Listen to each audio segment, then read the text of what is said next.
How's it going, guys? Shape here, and welcome to the channel. This video is going to cover some gold farms that can still rake you in a pretty good gold per hour this late in the expansion. I have been covering a lot of the Relics of the Past stuff and theory crafting lately and wanted to share some farms that you can still be doing now that are going to bring you in a nice profit. With it being the end of the expansion and players getting ready for the next, some of these items I'm about to go over is selling a lot more consistently again. I know some of you find it hard to believe, but yes, there is still some farms left that can net you up to 30,000 gold for an hour's worth of your time. There are a lot of farms out there that are covered that can make you that over time, but they do take some time to sell in the auction house. Everything that I'm going to cover in today's video will be above 0.34 sales rate and have thousands of the items sold per day. Did I pique your interest? Well, if so, let's hop into the video and find out what those methods are. Be sure to turn on your notifications, make sure you have that bell rung, and drop a like so you don't miss any of my future content. If you have any questions, drop a comment or tweet at me. The first farm on my list is an oldie, but it is still a good one. The farm is going to take you out to the Vale of the Eternal Blossom. I have covered this one a few times in the past, and it has come down a lot in value since we first started talking about it, but it is still a great farm and you might want to revisit it now.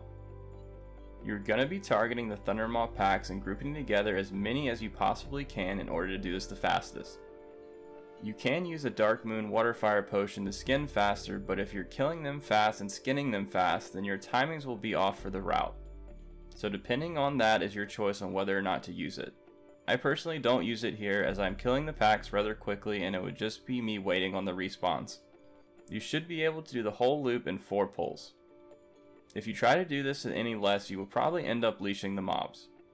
Other than that, the farm is pretty easy, and with it not being as profitable anymore, I rarely see too many other people out here. This farm used to be an insane gold per hour back when it first came out.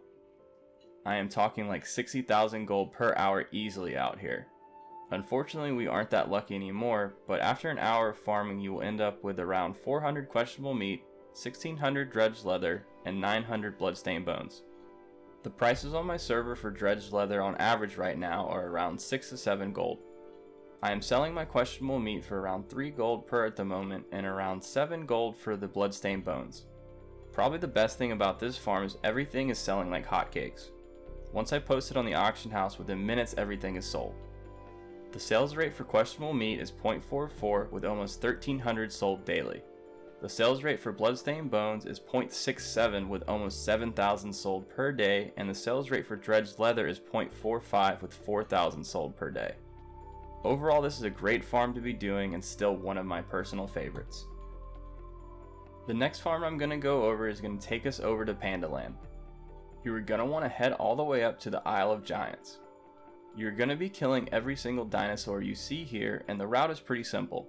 All you need to do is go around in one big circle around the island. These dinosaurs are going to drop giant dinosaur bones and Shapeshiftrz leather.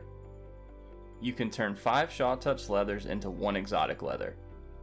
To speed things up and save you some gold, the Forager gloves work on these mobs since you are in Pandaria.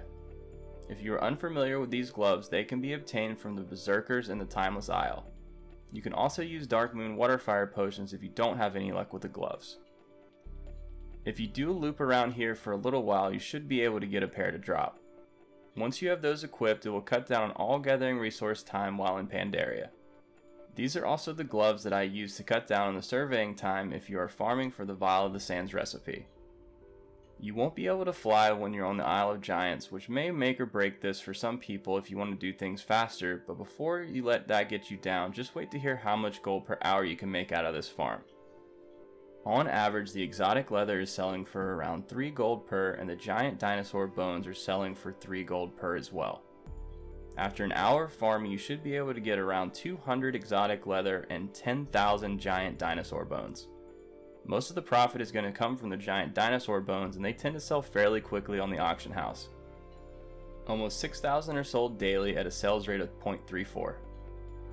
The exotic leather is part of the Relics of the Past vendor shuffle, so they are selling pretty fast right now and around 900 a day with a sales rate of 0.37.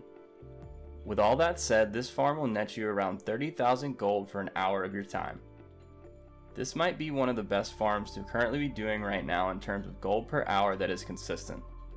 If you already haven't, I suggest adding this bad boy to your list. The last farm I wanted to cover is going to be done best on a druid that has herbalism if possible.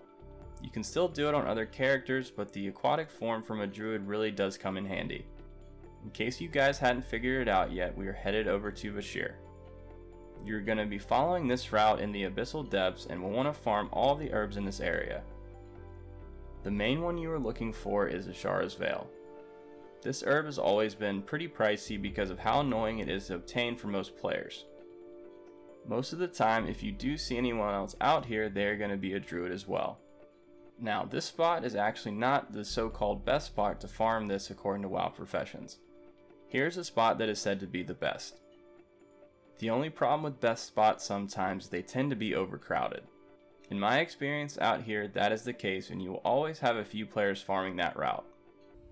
While the route in the Abyssal Depths is also a known route, I find it to produce a higher amount of herbs since it is less competition, and the reason I go with this route instead. For an hour of your time, you can expect around 250 to 300 Ashar's Veil, around the same amount of Storm Vine, and 100 to 150 Volatile Lives. The average market price for Ashar's Veil is around 50 gold each and has a sales rate of 0.34 with around 300 sold daily. Add in the Storm Vine and Volatile Lives at around 11 gold each as well, and you have yourself a pretty nice farm here. In terms of gold per hour, you're looking at just under 20,000 gold. A lot of these materials are used in the Vial of the Sands mount as well as the Potion of Treasure Finding, which is used in almost every Cataclysm farm, so they do sell. If you are doing any Cataclysm farm without the Potion of Treasure Finding, then you are doing it wrong and losing out on a lot of materials that can be obtained from the chests. The main point of this video was to show you that there are still plenty of gold making opportunities left to do while we are waiting on the pre-patch, so don't think there isn't. I think the most important thing about these farms is they actually do sell at a high rate, which makes them that much better. Well, there you have it guys, some gold farms that are still worth doing while we wait for the pre-patch.